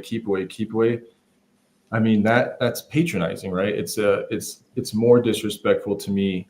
My girls were definitely more mad. They're like, come on, like, try to score on us again. We're trying to stop you, right? That's the whole point of the game. Right. So, I get it when coaches are on the other side, and I know I'm the 1% probably. I'm the bad guy probably, but I'm when it takes 20 minutes away from the game, and that's what really hurts my bench, because I'm trying to get every girl minutes, and so yeah, I don't know. Yeah. No right answer, right? No perfect answer. No all no blanket statement, no one solution for everybody. Definitely understand that. Definitely respect that. Rafa? Do you think maybe they could modify the rule, like maybe go to 10 goals and maybe add an extra 10 minutes? Because I know as like I said, freshmen and sophomores, they want to impress you because they want to win minutes. They want to earn a starting role. Even the senior that's on the bench that say, "Hey, coach, give me that opportunity. I'll show you what I can do." I do, like I said, I fully agree about the kind of the integrity on that. It kind of hinders them when they start doing kind of the keep away, because they want to show you what they can do, and that way they can earn your trust, because those key minutes are going to come into a factor when you do have those games, especially in the tough playoff games, because those players got to have to step up if someone goes down, or maybe they're looking to change the pace of the game that could be a factor to win that game. Yeah. So I just went on this big thing saying I'm for it. I don't know how to fix it. I do not know. Adding time, I don't know. I like Hector said, I can only speak from my perspective of like my team, and we know going into some games where it's like, this is going to end early. And I'm never going to tell my team to turn it down, like, hey guys, this could end in a mercy rule, so let's turn it down so that we can go the full 80. No, like, I'm always going to make sure my girls are turned up to 11, and no matter who the opponent is, because that's in its own self. You play, sometimes you play some teams that are a little, a little, I don't want to say inferior, but just teams that the play is different, and then you develop bad habits. Your players start doing things, and you can win the game, and you end up getting worse, right? So you have to keep the level of intensity up at all times, and it's just difficult. I don't know. I have no solution. Well, yeah, I think that's part of the issue, right? Is because I think, what was it? I forget what the number was, but of the over 100 coaches that voted on this via the survey, right, through Tasco, I think it was 73%, if I'm not mistaken, voted in favor of, right? So I'm not 1%. So no, you're not. But I think now, of course, not everybody voted. We know that too. But I will say this is, I think this is just the first page in this process, because I mean, as Rafa is my witness, right? There was a while back. How long ago was it, Rafa? Maybe about a month ago. I sent you a screenshot of a basketball game here in San Antonio that was like a 60-70 point difference, right? Between the winning team and losing team. And my thought there was, but yet we're worried about 8 goals, right, in soccer, so this is an ongoing topic, I think, an ongoing conversation. I think the big thing, my concern was the law of unintended consequences, but also if people around the state, particularly the UIL, thought that somehow there was going to be no greater score line in high school soccer beyond 8-0, then I think we were all going to be sadly mistaken, right? Because that's not how the rule is interpreted. So yeah, I think work in progress. Still no exact. I don't think there is a single solution, right? Because there's coaches, all programs are different levels. I get it when you're also trying to, we have to look at it. If I ask a 5A coach, that is probably going to be different from when I ask a 6A coach or a 4A coach or or a 3A school playing at the 4A level, right? You're going to get different, and that's part of the process too, is we're trying to grow this sport as well. Right. So yeah, it's a mixed bag for sure. So again, we are talking with Peter Fargo, the head women's soccer coach of the El Paso Tigers. Coach, I know you and I had spoken offline a good bit. Again, just wanted to sneak in a little shout out there because I know a couple of your players in your program they're kind of near and dear to me, to my daughter, right? Who former club teammates of hers as well, in Ashley Rosales and Kylie Alvarez. So big shout out to them. They're doing great things. Very proud of them. And Ashley, excited to see she's headed this way. Going to be soon to be a product of St. Mary's University and play for the Rattlers. So excited for her. And yeah, I mean, you've done a great job there with that program, with that talent. And as is customary, before we let you go, kind of want to give you the opportunity to share any thoughts as it relates to our game, shout outs, thank yous, anything. The floor is yours, Coach. Sure. To touch on what you just said about those players, I got to give some shout outs to my players. Like you just said, you mentioned Kylie Alvarez, and he's having almost 2020 season, 21 goals, 19 assists this year. Just absolutely electric on the outside with her one-on-ones, and Ashley, man, oh man, she is the best defender I've ever seen, and the best athlete I've ever seen. Like, yeah, she's a beast. Ever. The best athlete I've ever seen. Her speed is just like remarkable. Jumping, everything that she does is just, she's the best. And then, I got Tessa O'Neill, 46 goals this year. She's headed to New Mexico State, right? NMSU. She's going there. They got a good player, and I got a lot of players. I don't want to leave anybody out. I got, Katiana Worm on giving me 13 assists, and Vico Cordero controlling everything in the middle. I mean, I am definitely blessed and fortunate to be in this position. I'm just a small piece on the machine that is this program. The players are incredible. And then my support system. I was mentioning to you that I don't know anything about the Instagram and the Twitter and all that stuff, and I have the best social media page in Texas, probably. I mean, for high school soccer, it's so good. Everyone compliments me on it, and I don't even know what's going on. It's run by your friend. It's run by Mondo Alvarez. Got to give a big shout out to him. All right. Yeah, never heard of the guy, Coach. Have no idea who you're talking about. Never heard of him. He makes our logo. He does our social media page, takes the pictures, does everything, the graphics, and and then I get the credit for it. You know what I mean? But in reality, I have a hard time turning a computer on, right? So he does all this stuff. But yeah, shout out. I got him helping me out. All the parents, Jennifer Rosales she's doing sports psychology for us. That's awesome. That's awesome. Bunch of parents, man. I mean, I am just a small piece, man, in this wonderful machine. And then last shout out right here, EP Native. If you want to check out Mondo Alvarez's online shop, get yourself a hat, Hector and Rafa. You could be wearing a Lehigh hat next podcast. Hey, mine should be on the house, man. Fellow 915 native, man. Mine should be. I can wear it on here. What are we talking about? That's a good point. We'll send you. You tell me your prizes. I didn't even know that was part of his merchant. Now I'm going to give him a hard time, Coach. You dimed him out. Now I'm going to give Mondo a hard time. EPNative.com. EPNative.com. Gotcha. Awesome. Thank you for sharing that. Really appreciate that. Rafa, you had something? Yeah, I was gonna say, I've been to El Paso High a couple of times. I've never had a chance because I always wanted to experience a football game there at night because of the view of the stadium.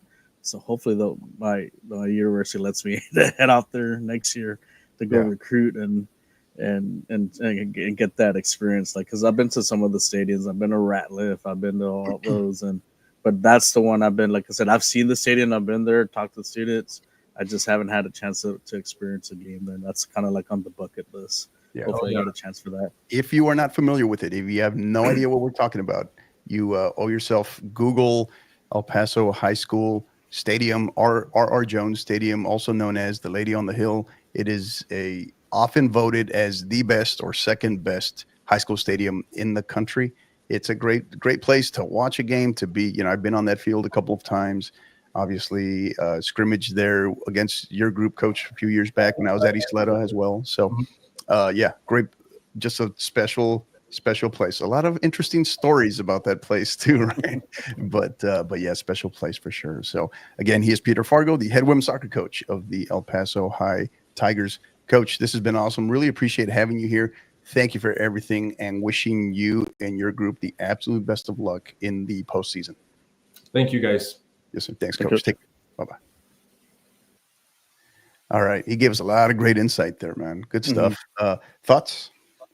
No, like I said, they got a great program, and like I said, another great season, and I think that's what I think they're going to be a team to, like you mentioned, like dark horses or hidden gems. I think they're going to be one, and I think they took really the first steps, like sort of going to Frisco for that tournament really helped them out, because they have to fully understand when they play those teams. It's a different speed. It's a different speed, and but also, like I said, the travel, that second round game is probably going to be like in Midland or Odessa or San Angelo.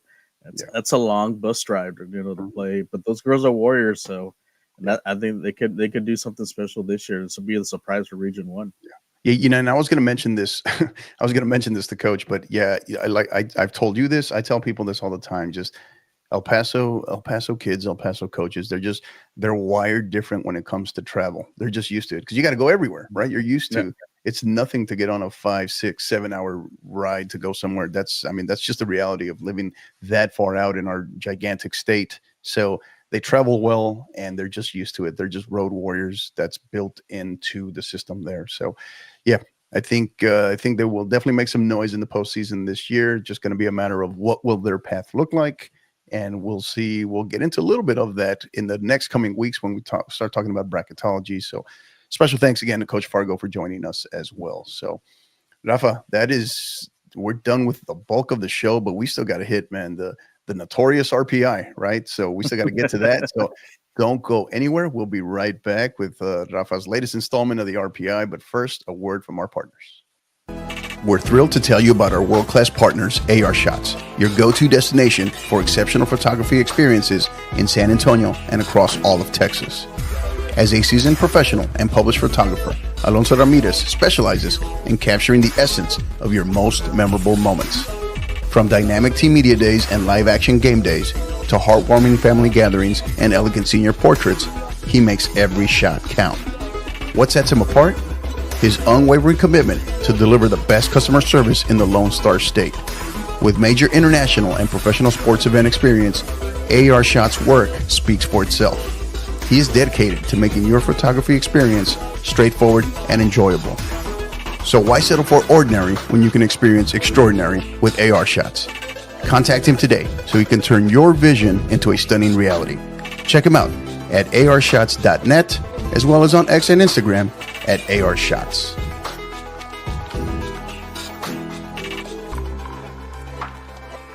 Looking to step up your social media marketing game? Well, let us tell you about our great friends at Gipper. Gipper is a way that schools, athletic departments, ADs, and coaches create world-class marketing content. Join over 4,000 coaches, ADs, SIDs, and club directors who use Gipper to create high-quality visual branded graphics for your program. The best part? Anyone can do it in seconds on any device without needing any design experience whatsoever. If you do have significant design experience, you're going to love this as well, as you are what they call the power user, and this is designed with you in mind as well. And just for being a listener and supporter of the 50/50 podcast, you can receive savings immediately and save 10% off any first-time Gipper purchase. Simply visit gipper.com/partner/5050 to learn more. Again, that's gipper.com/partner/5050. And then there are our great friends at Global Scarves, both Bill and Kyle. They are the top providers of custom knitted scarves, beanies, and other fan merchandise in the U.S. All merch is fully custom with free design services and free shipping on all orders. They do so much more, guys, than just scarves. Blankets, beanies, you name it. It's all designed and all customized to your specifications and needs. You can contact them at info@globalscarves.com to get any free designs or quotes built out for your school, club, or maybe even a supporters group. Simply mention the podcast or use the code #5050pod, and they will be sure to take care of it. All right, and we are back. It is episode 6 of Inside Texas High School Soccer. Great show so far. Some great guests. Big shout out again to Coach Scott Davis, head women's soccer coach of the San Antonio Taft Raiders, as well as Coach Peter Fargo, the head women's soccer coach of the El Paso Tigers. Excuse me. Giving us some great content so far. Coach, it is about that time, man. You ready? I'm ready. Yeah, this is where everybody starts kind of giving you a hard time, right? Starts giving you grief. Hey, why are we not on there? Why are we not on the latest RPI? But before we get going with that, just wanted to say, excuse me, just want to give a big shout out to all our listeners listening everywhere across the state. We hit on a few places earlier. They're also listening to us in Midland, Brownsville, Plano, Frisco, and Houston, just to name a few. Thank you for all our great listeners everywhere. Again, you got any questions, got any comments, jump in here. All right, let us know. Send us a message, as well as something that you see, something that you like, or something maybe you disagree with, right, during this RPI. Put it on there, and like I said, we'll mention it. We'll talk about it regardless, but this is kind of also a prove us right or prove us wrong as well. So make sure, feel free, jump in, share your comments, and we'll make sure we share. All right, here we go. We could launch this guy here. Give me 1 second. All right, and we, excuse me. Here it is. So we are going to start. So the unveiling of our latest RPI as of today's date. This is factoring in the most recent results as well. So, Coach, let's go ahead. Let's take a look at our first 5 here. Take us through these. Yeah, so just say if for the ones that don't know how I do this, like it's just a reminder. This is pound for pound. Like I said, where's number 1 is like the Canelo Alvarez of Texas high school soccer for the girls side and boys. So it's pound for pound, no matter what the classification. Like I said, you have 4A, 5A, 6A. It's all going to be that. And like I said, no ballot sent. I do this. Get on there, look at the games, look at the research, records with the play, blah blah. And this is the list. So number 1, I have one of the Cucuys, Frisco Wakeland. They're at 17-0-1. Number 2, that really this team, I think I'm being really impressed. A team to look out for in Region 3. A&M Consolidated 19-1. The surprise team from the Metroplex are Wiley at 17-0. You know, Wiley East has been the kind of the team that was been making the noise last few years. The sister school's kind of taking that role now. And then number 4, Life Waxahachie, kind of the surprise from last year. Now this year they're at 23-0, and then we have Prosper at 16-3-1. Had a big win over Allen, which we'll talk about with that as far as that game coming up. Yeah. So first 5 here. So yeah, we mentioned here, and again we are talking about the girls here. Girls RPI. Frisco has been at the very top pretty much all year. A&M Consolidated, a team that has just been running through everything, and yet very impressive, and yet somehow feel like they're not being discussed enough, right? Wiley and Coach Besner has done an outstanding job, 17-0. Yeah, and you're right. It's often over the last couple of years, it seems like the talk has been Wiley East, but yet here we are discussing Wiley. Life Waxahachie, just incredible. Probably, I think, played the most matches of anybody right in the state at 23-0, and then making the big bet number back into the RPI, coming back in at number 5. Excuse me, Prosper who had the big win versus Allen, right? Redeeming their only district loss of the season. And you'll notice with Prosper, right? Yeah, they have 3 losses on the season, but it's also when they've had these losses, they started the season 0-2, then went on a tear, lost to Allen, and have just had got revenge for their only single district loss against a very what I felt was probably the best and hottest team in the state in an Allen squad, right? So yeah, pretty incredible results there in that match as well. So shout out to them. All right, coach, take us through our next 6 through 10. Well, also beautiful goal, game-winning goal. If you haven't Yes. seen the video, Yes. that was Yes. a beautiful goal that they scored to win that game. Number 6, another surprise, Forney at 18-1, great season for them. Number 7, the I think I call him the future Ric Flair of high school girls soccer, Salina, 19-1. Had a big win yesterday against Frisco Panther Creek, clinched their 4th straight district title. Number 8, who actually had a high, I guess Allen. Still, I said, yeah, the loss hurts, but still, they're going to be very dangerous going into the playoffs. Could we see another Allen Prosper rematch in the playoffs? Possibility. And then number 9, another team that's kind of not flown on the radar, Weatherford. Weatherford, kind of east of Fort Worth, at 16-0-2. And then number 10, I had Midlothian at 17-1-1. I think one of the favorites for 5A girls soccer. Yeah. So Forney, right? Another one, kind of a little bit just taking care of business, kind of somehow a little bit under the radar in spite of being 18-1. So yeah, definitely agree with you. So the Ric Flair, huh? That's a new one. Hadn't heard that one. Salina at 19-1 at number 7. Yeah, Allen drops to number 8 with that loss versus Prosper. But yeah, I think just very little separation there, I think, between them and Prosper. Weatherford, another school, right? Another school just kind of under the radar, 6A there, 16-0-2. And then also Midlothian, who has been steady all year, 17-1-1, coming in at number 10. One thing that I did want to point out here, Coach, was I think what was this? Was this 2?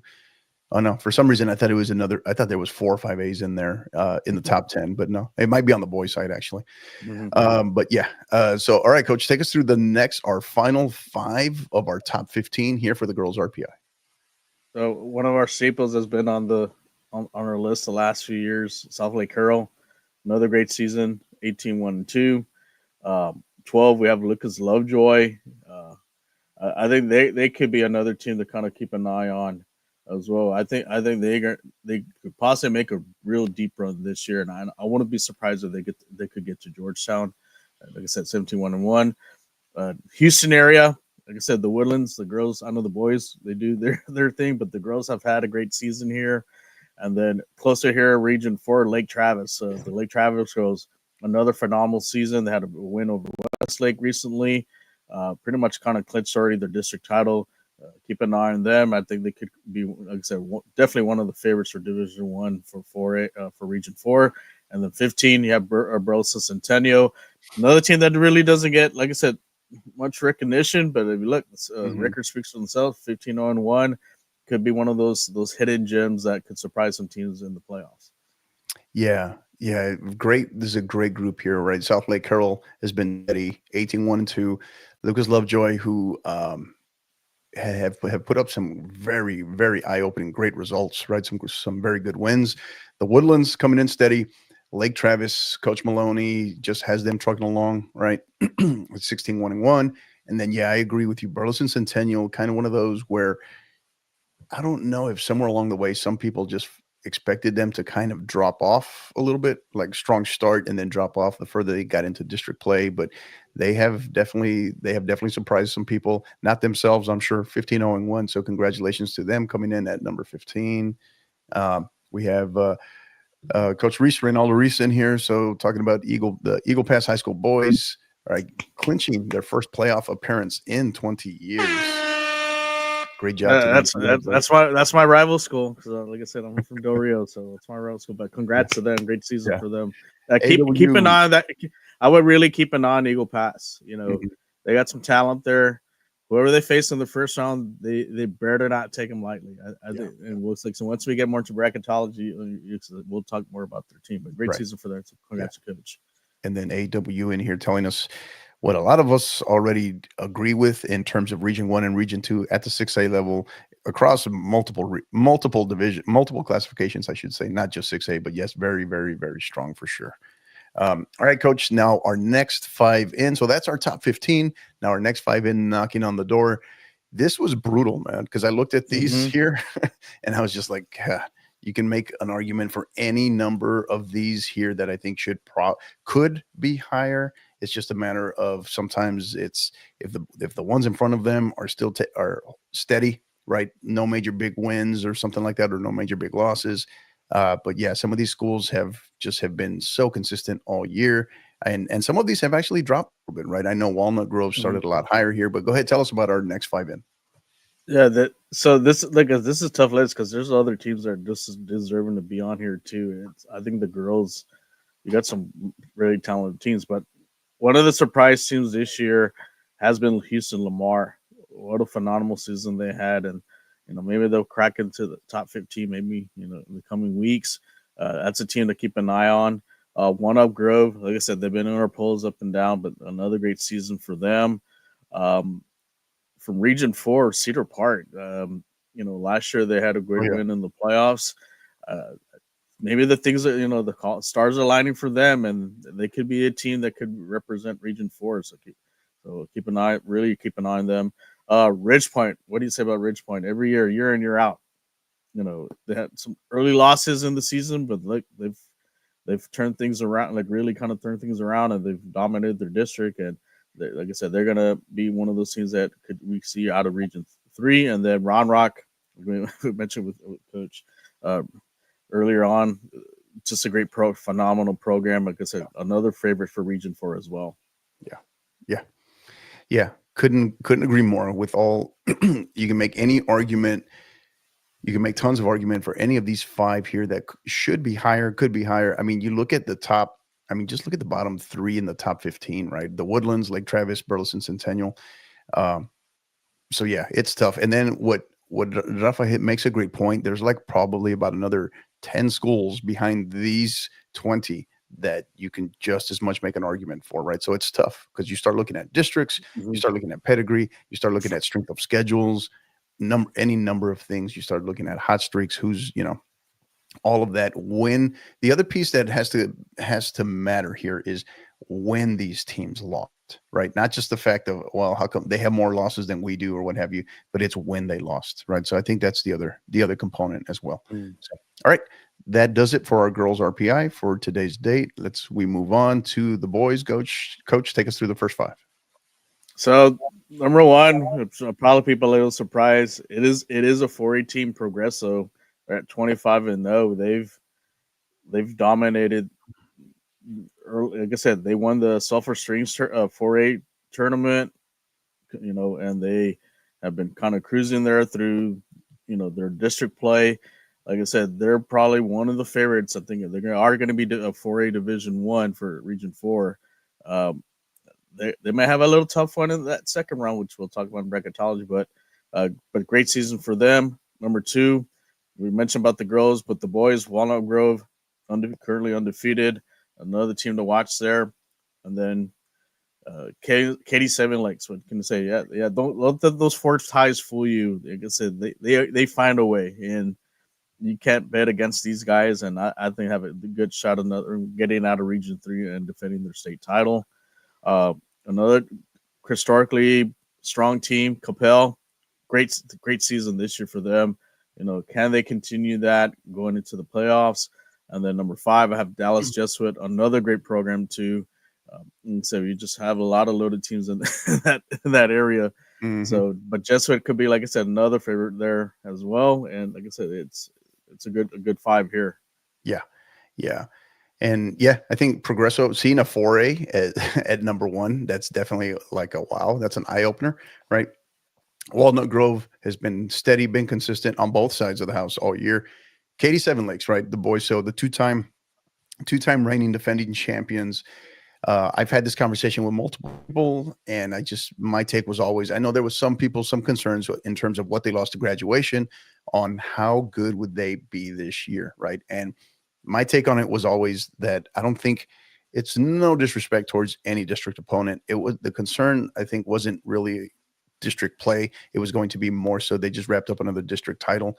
But I think it was going to be more so in terms of, this team will be judged on how they do in the postseason when they finally experience some adversity outside of their district play, right? So yeah, more to come. Coppell returning to the Coppell of old, 61-1 on the year. Dallas Jesuit, who has been slowly but steadily climbing the RPI, right, over the last several months. So good to see them in there as well. All right, Coach, take us through 6 through 10 now. We start off with the other version of El Cucuy. Go ahead. Yeah, Frisco Wakeland, like I said, they're at 61-2. I think they're about to wrap up another district title. Like I said, they had a really good close game against Lone Star. Number 7, we have Brownsville Lopez, which I'm sure we'll talk about later on about some things. But they just about to wrap up their district title. They're at 19-1-1. A surprise here, like I said, and they've stayed here on the RPI, is McKinney North. I think this could be a special year for them. Like I said, 15-1-1. They can go deep again. Number 9, have San Antonio Southwest, who recently lost their first district game in I think in 90 games. Which, like I said, that's a long streak to win the consecutive district games. Still a dangerous team. Don't count them out. Oh yeah, I think they'll refocus on that and try to make another deep run in Division 1 for Region 4. And then number 10, Rosenberg Terry. Like I said, they've been a consistent team. Like I said, like what they did last year, same thing again this year. Though, like I said, they're going to be making some noise there in Region 3 for 5A. Right. Yeah. So Frisco Wakeland coming in at number 6, dropping a little bit at number 6, but they will definitely be in the thick of it in a couple of weeks for sure. We know that already. And then the giant gorilla in the room, elephant in the room, whatever we want to call it, right at number 7, in Brownsville Lopez. Apologies for the typo there, that it's not Lopez, it's Lopez. Thoughts on what we recently saw? Obviously, it's a lot of speculation, a lot of unknown. There are still facts to be determined, but thoughts on that story coming out of Brownsville with Lopez High School? Yeah, so there was a issue about a player that supposedly he played under a pro contract with a lower division in Mexico. I think it was one of the teams from Reynosa or Matamoros. I actually spoke to somebody who actually works in that district, and I asked them about some information. They said they were going to have the meeting Monday. They were trying to go into some paperwork. I did see some tweets about, we have proof and this and that, but the DEC determined that the player was eligible. I think they had a 9-0 vote. Yeah. So they're going to move forward from this. I don't know if the UIL is going to proceed anything as far as pursue anything anymore to look into it. But like I said, Lopez is just ready to move forward. Had they been found truth, it really would have caused a lot of repercussions down there. But like I said, sometimes you have to just wait till what the facts come out as far as the decisions. And like I said, we don't know. We can't go on speculation. And like I said, the DSC was able to clear everything, and so Lopez is going to be moving forward and going to the playoffs. Yeah, it's trying to separate speculation from fact right. So, and that's kind of why we wanted to mention it. So, no disrespect to them, no disrespect to any other district opponents as well. This is why there's district executive committees in place as well. So, hopefully, everyone is doing their due diligence and everything is obviously being done above board there. So, but yeah, they're not going anywhere. Player has been approved, and they will be in the mix for sure. So shout out to Brownsville, who comes in at number 7. At number 8, McKinney North, as you are my witness. This was a program that I was very big on going into the season, right? So not shocked at all to see them here coming in at number 8.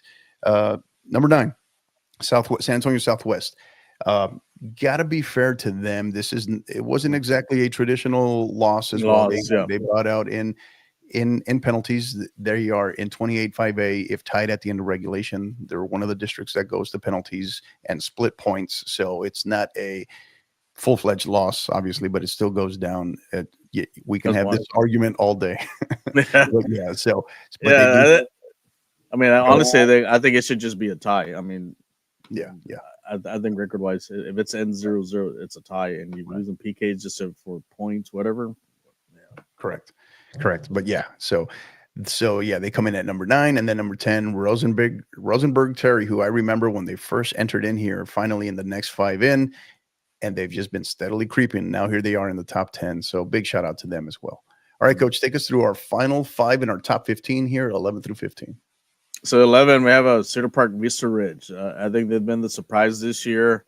Normally like kind of like Ron opening Neal kind of gets most of the I guess like the attention, and same thing with last year's Stony Point. But Vista Ridge, great year. They could be one of those hidden gems going to Region 4. On the Panhandle, what do you say about Lubbock Monterey? Like I said, they had a phenomenal season last year. They're replicating it again this year. Can they go deeper into the playoffs and maybe have one of the Panhandle teams head down to Georgetown? And then number 13, who really wasn't like last year. This year, I don't know. This could be your Cinderella here. The Fort Worth OD Wyatt at 17-1. Kudos to to the program. It's a team that really to keep an eye on over there. So I think they're gonna do some good things. These coming weeks. One of the staples out in West Texas, El Paso Bel Air. What can you say about them? Like I said, I think they're like I said, year in year out, they're always one of the favorites for Region 1. And then another program, Ailey Felsick, which they did have a loss recently. That's why they kind of dropped down, but still very strong program out of Region 3, not to be overlooked. Like I said, they can make another run again this year. Maybe give a run for the money to Seven Lakes. Yeah, completely agree. So, yeah, you talk about Vista Ridge has just really, has been the wow factor, I think, this year, right on the boys' side. So congratulations to them. Lubbock Monterey as well, right? Lubbock Monterey, knowing full well that they play very, I've had this conversation with multiple people in terms of when we start talking about the Panhandle and the Plains as to how much really good soccer and really good coaching is actually taking place out there, right? That people just look past for whatever reason. Because it's not one of the bigger cities, but yeah, nothing could be further from the truth. So great soccer, great coaching happening out there. Congratulations to them. Yeah, and Fort Worth OD Wyatt and Fort Worth ISD school. Excited to see this. Awesome. 17 trucking along, 17-1. El Paso Bel Air coming in at 14 at number 14. Obviously, as you know, a program I'm very familiar with personally. And then Ailey Felsick, just a staple, right? Hanging in there despite having a recent loss, 16-2.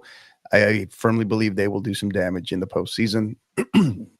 But one of the things, it was the boys' side, Coach, what I was talking about, where I was looking at this, and I can't remember a time for the life of me since the inception of the RPI where I've seen this many in the top 10 and the top 15, right? 6 in the top 10, 9 in the top 15. I can't remember a time where I saw this many 5As, right, in the top 15. So I think that's not a knock to 6A, all right, but I think a testament to 5A and the depth, right, the volume of talent and the volume of programs that are playing at a very high level right now across the state. So, all right, Coach, take us through. Oh, go ahead, I was gonna say, just like 5A is getting better and better this year, and there are some 5As that I honestly think they can compete in 6A and probably even win to some district titles. So it just shows how, like I said, you mentioned the depth on this, and like I said, but it's going to make an exciting playoff. As far as going into, you're going to have some great matchups in 5A. Yeah, no doubt. All right, and Coach, take us through. So our final 5, our next 5 in of our top 20 here for the RPI. Take us through these, Coach. So for the next 5, I have El Paso Pebble Hills. Like I said, they've had a great season. I think they could be one of those teams that can make it. And like I said, they've been last few years have done well. I think this could be the year that I know East Lake's kind of been the one that kind of got the attention for 6A, but Pebble Hills is, like I said, they've They've really been the staple this year so far for 2025. Then I have Kilgore out in East Texas. Like I said, they had a great run last year. I'm sure they're going to do another one this year. I know Palestine's probably on the radar with them. They always have great matchups. Another from the Houston area, like I said, is Brazoswood. Look what they've done. They have had an excellent season, and they're going to be a very dangerous team going to, like I said, in Region 3. Speaking of Region 3, we have we were talking about Dallas Jesuit, but we have the other one, Houston Straight Jesuit, one of the second private school in 6A. They've had some great, great season as well, and they could end up doing, let's say, same thing as doing some damage. And then out of the Valley, the surprise team has been Enderburg Cotomides. Great season for them. Right. Can they match what the Enderburg North did last year? Can they get to the regional final, maybe even win it and go on to like the state semifinal for 6A? Yeah, some great. You talk about Pebble Hills. Excited to see them, the success that they're having there out in El Paso, Kilgore, and then these other 4, right, have been steady, either in and out or just on the verge. And then, Brazos Woods. Do not sleep on them. Do not sleep on Brazos Woods. Straight Jesuit, Houston Straight Jesuit, seeing both of the Jesuits in here, pretty awesome to see. And then yes, cannot give enough praise to what Edinburgh Economides has done out there down in the Valley, and hoping they can do some great things in the postseason as well. So big shout out there to all of our 20 teams here that were selected for the boys RPI, and all of our listeners as well. So, look at this. We got out in New Mexico, we're being listened to, I guess, out on the slopes, right? Out on the ski slopes there. So Seven Lakes men's soccer's in here. Y'all have a listener in New Mexico right now. Nothing like a little 50-50 podcast before hitting a black diamond. So be safe. Come back in one piece. Thank you for the shout out there as well. All right. That does it for our RPIs. Like I said, chime in, send us a message. Right, wrong, or indifferent. Prove us right, prove us wrong. Wishing everybody, as we enter the final week of district play, regular season play, best of luck to everybody who still has matches remaining. All right, Coach. Next piece here, we're going to highlight some district races, spotlight a couple that you wanted to discuss here. Take us through these for both. Didn't specify here which girls or boys side. I'll let you do that for both District 5 and District 30. Yeah, so District 5 is the girls' district. This is just kind of like year in, year out, Murder's Row, the Group of Death, whatever you can want to call it. You got some very talented teams and some state titles also between some of these teams too as well. Just always a tight races, and this is a district, like I said, like we mentioned before. Now with the new format, could we have a Division I and Division II state champion from this district? And there's a positive for the girls, and this is a really very good much possibility. A possibility. Yeah. Mm-hmm. So just a really tight race there, but like I said, it's a playoff game for each game for this. Just to get a win on at the opponent's place, it says something about your program. So, but then on the other flip side, here goes the Valley area, District 30 for the boys. This has been a very competitive. Normally Juarez Lincoln dominates this district, but Laredo Nixon has been the surprise, and I actually had the chance to see them early on in the season.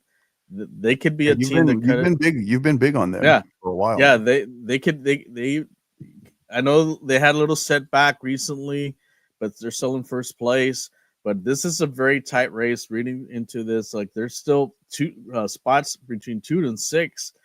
They're still up. Like I said, those last 3 spots for the playoffs are still up for grabs from teams that are number 2 to number 6. So it's going to come down to the very last game of the season. What, 2 matches? They have 1 match or 2 matches left? I think they have a couple matches left. I know Nixon still has their Classico with Martin.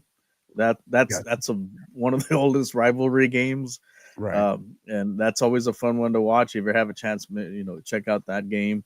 But this is going to come down to, like I said, the very kind of these last couple of games of who actually gets in, and gets those last 3 remaining spots for the playoffs.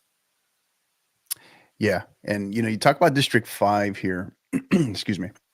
Both sides of the house, But maybe I want to highlight a little bit the girls' side of the house in District 5. Mm-hmm. Just, I mean, we say it all the time, right, in terms of how many tough districts there are in the state of Texas, but you can very much make the argument that this might be the most brutal district in the state of Texas, right? Just overall, pound for pound, the SEC, whatever we want to call it, right? But yeah, there's definitely an argument for this district because it's just, I mean, just surviving this district, good Lord.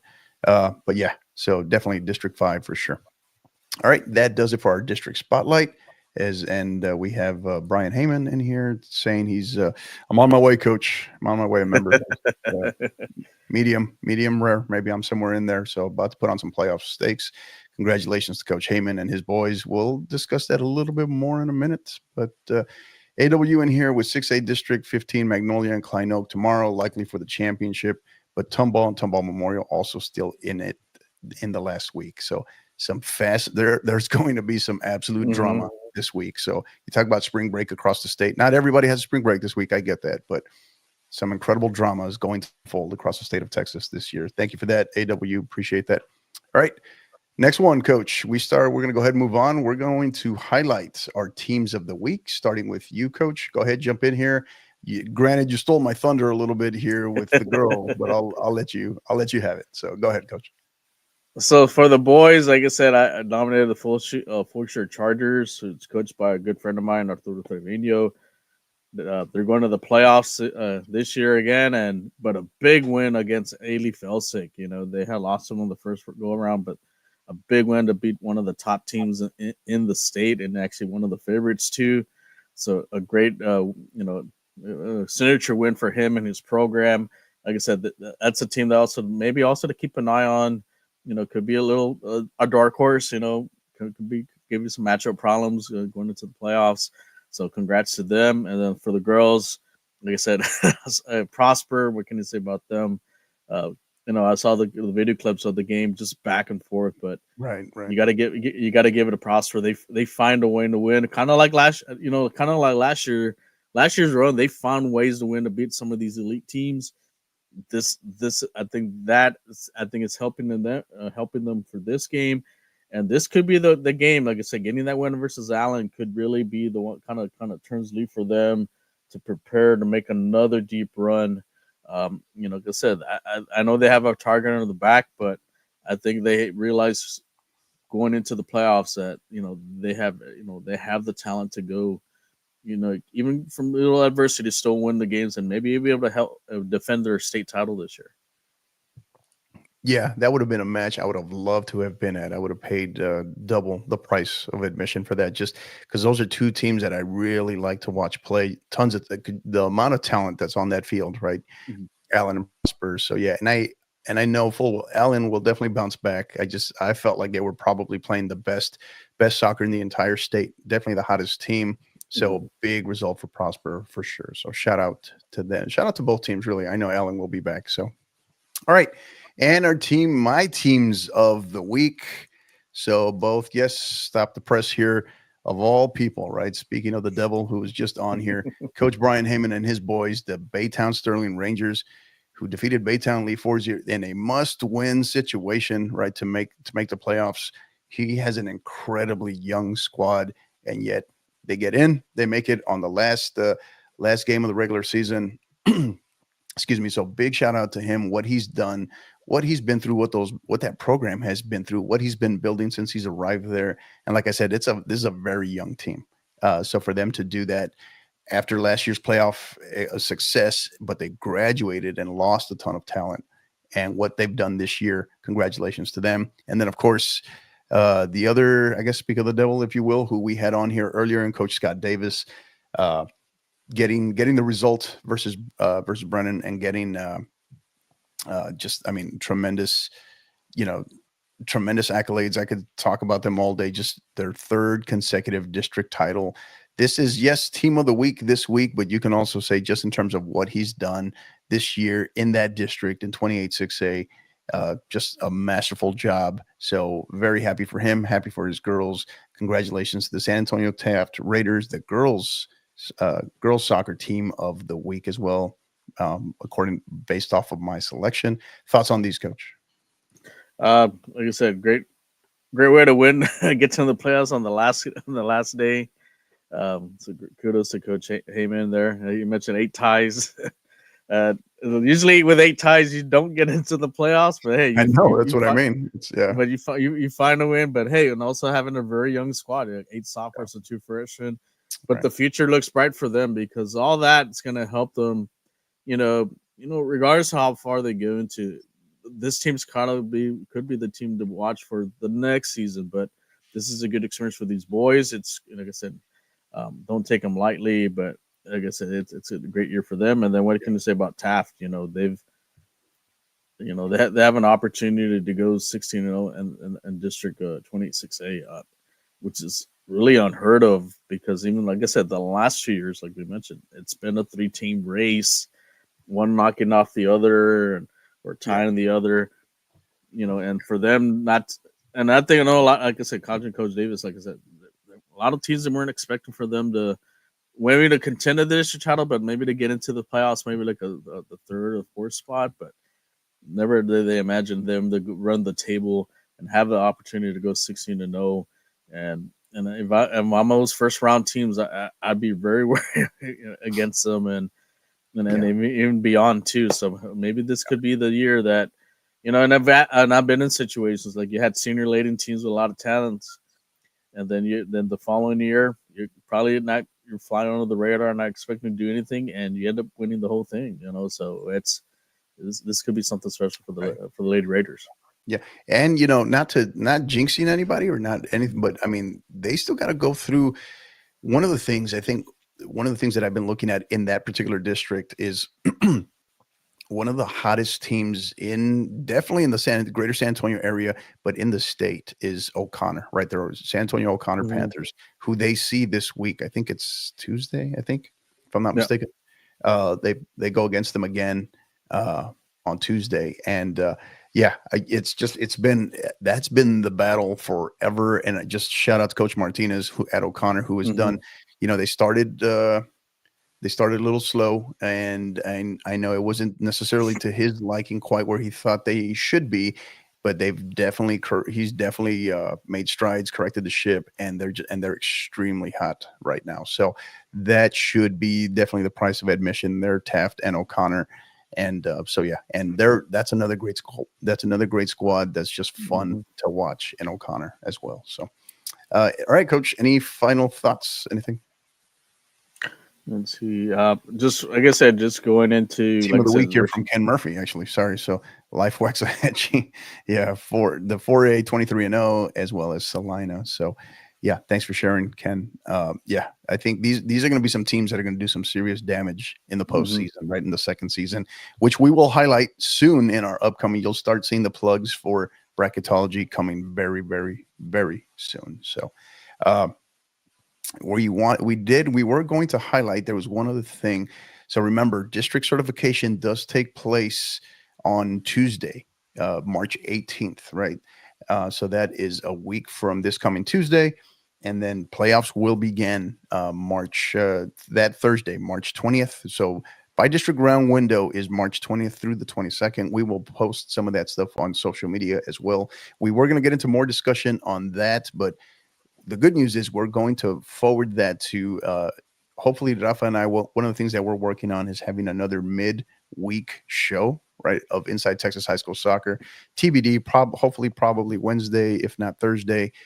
Just a matter of we're kind of trying to look at some of the results that are going to take place early in the week, particularly Monday and Tuesday of this week. So we will be back later in the week with another show, episode 7 of Inside Texas High School Soccer, where we will jump into some additional things, maybe highlight another, maybe not a team of the week, but maybe a game ball or something that we see, but also to have some special guests and also discuss the playoffs in a little bit more detail as well. So thoughts on all of that, Coach? Just like I said, it's the final, pretty much for a lot of the teams. It's the final week for the regular season. Some are pretty much finishing their season overall, and some are still trying to extend it, and there's some that are ready to go move forward to the playoffs in a couple of weeks. But it's like I said, there's a lot of key games still up.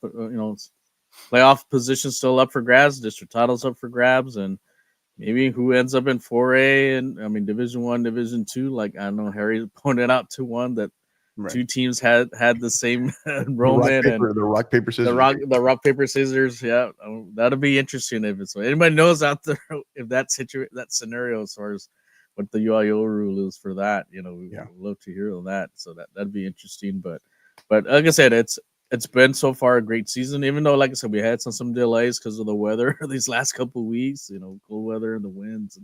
But we found a way to get the games in, and now we're at the crunch time at the end of the regular season, and then we're getting forward to the fun part. So who gets to go to Georgetown in early April? Yeah. Early thoughts on bracketology before we get to our stoppage time? Final thought?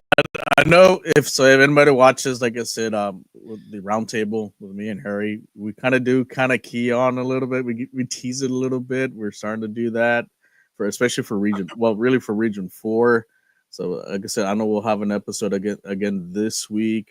So if you want to see what potential matchups, you know, for region 4, for 4A, 5, and 6A, make sure to watch the roundtable just to give you a little tease on that. But it's gonna be a fun. It's gonna be, you know, looking for what kind of picks you, myself, and Steve and Harry, you know, what we have as far as our expertise, and then also the guests we'll have on too as well, how they feel about going into the playoffs. Yeah, it's going to be a little different for sure with this new format. We got to figure that one out. But you know, it's funny. This morning, right? I wake up and go brush my teeth, and then walk out to the kitchen, go get some water. First thing I do, right? Drink a glass of water first thing in the morning after brushing my teeth. Go out there while I'm drinking my water, pick up the phone. First thing I see on Twitter X is just random through Podcast Movement, I believe is the Twitter handle. But they were talking about the longest podcast episode on record was, I think, 25 hours, right? I'll have to find that again. 25 or 35 hours. I think it was 25 hours. And immediately I had like this kind of PTSD of bracketology that went into my head. Because that's what entered my head as soon as I saw it. It's like, oh, we might be able to challenge that this year if we just went through this whole format this year the way we like to do it. So bear with us. That's something. We have a meeting hopefully coming up this week, right, where we're going to discuss that to figure out our format. But yeah, it's definitely exciting, definitely fun. Be on the lookout for that. I know I tell Harry all the time, the fans, the supporters demand a new bracketology song, right? We want to change up the song a little bit, but we'll see. But big shout out. Oh, go ahead, Coach. Go ahead. I was going to say also, if any teams out there, they have like a updated standings on that, reach out to us and to share that information, because Max Preps is not always the best. I know Harry pulls his hairs out, especially down in the valleys. Anybody watching in the valley, especially the 4A districts for those. So I know he has credited. What is it? Is it RGV Sports? I think. Yeah. So.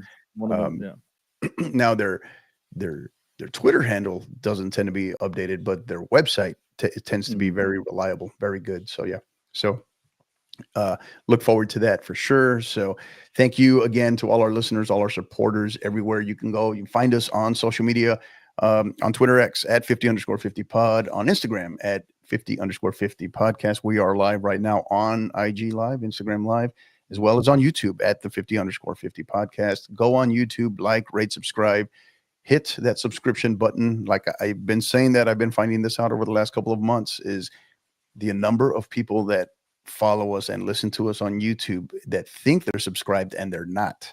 So please subscribe, hit that bell, that live notification button, and you'll get everything that we do, because just about everything we do is live. So go on there, your podcast platform of choice. If you like to travel, listen to the audio version. We're on everything from Apple Podcasts to Spotify, everything. We're on there as well. Give us a rating, give us a like, rate, subscribe on there as well. That always helps with the algorithm, so we're being seen more. And again, all our listeners, all our supporters today, they're also listening to us we're over 1,000 strong live listeners right now. They're also listening to us in McAllen, Conroe, Bernie, Eagle Pass, as well as Corpus Christi. So thank you to all our listeners on the day, everywhere, everyone that's chimed in today, giving us some comments in the chat as well. Thank you as well. And Rafa, it is that time for stoppage time. Final thoughts. Take it away. What do you got? Just final thoughts. Like I said, looking forward to the end of the regular season. So we'll see how everything kind of shapes up. I think there's still some games. I think even still pending. I think the following week, hopefully everybody gets done so we can get everything going for the bracketology. And also, if anybody, like I said, we'll also if you're like USL Pro Soccer, especially if you're a San Antonio FC fan, we'll be on tonight at 8 p.m. So you want to check that out because SAFC did have their home opener last night. We're going to do a little overview on that. And then hopefully this week we'll have a show for the roundtable. So if you're in the San Antonio area, we're probably going to be going to some Saturdays. I think I do have a guest. Hopefully we're trying to finalize that, talk about their program, and then talk about the possible playoff game who they're going to face in the first round. So yeah, it should be exciting. It'll be a great exciting week. So make sure you guys tune in. So tonight, did you say Fancast, right? Not just Fancast is tonight. Okay. I was going to say, wait a minute. Did you say Fancast and Roundtable? Okay. No. Yeah. So what time? Take us through that again. So where can they find it, and what time? One more time for the SAFC Fancast tonight. So SAFC Fancast will be on X. So we'll be on there for YouTube. Make sure you follow the San Antonio Soccer Roundtable. We do broadcast the Fancast show on there. That's kind of like our network. And also, like I said, we also have it on Facebook too. Follow the Fancast and also the Roundtable page. They'll be there live.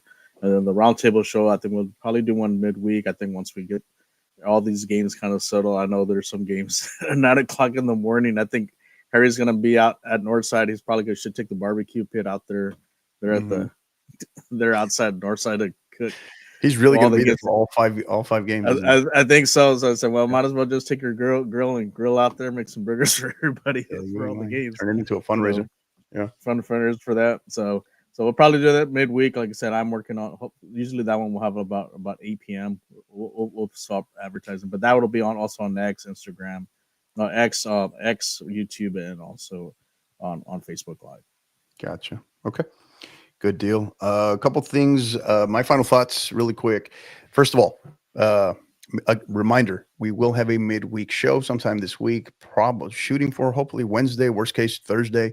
Just a matter of mine and Rafa's schedule as well as games, because we will be attending matches this week, but also just results, different things, and then trying to make sure that a couple live guests that we're trying to get on the show are available as well. So be on the lookout for that. Be on the lookout for the bracketology information that will be coming down soon in the coming days, coming weeks as well, days really. And then the other one, spring break for many across the state of Texas. Be safe, be smart, don't be dumb.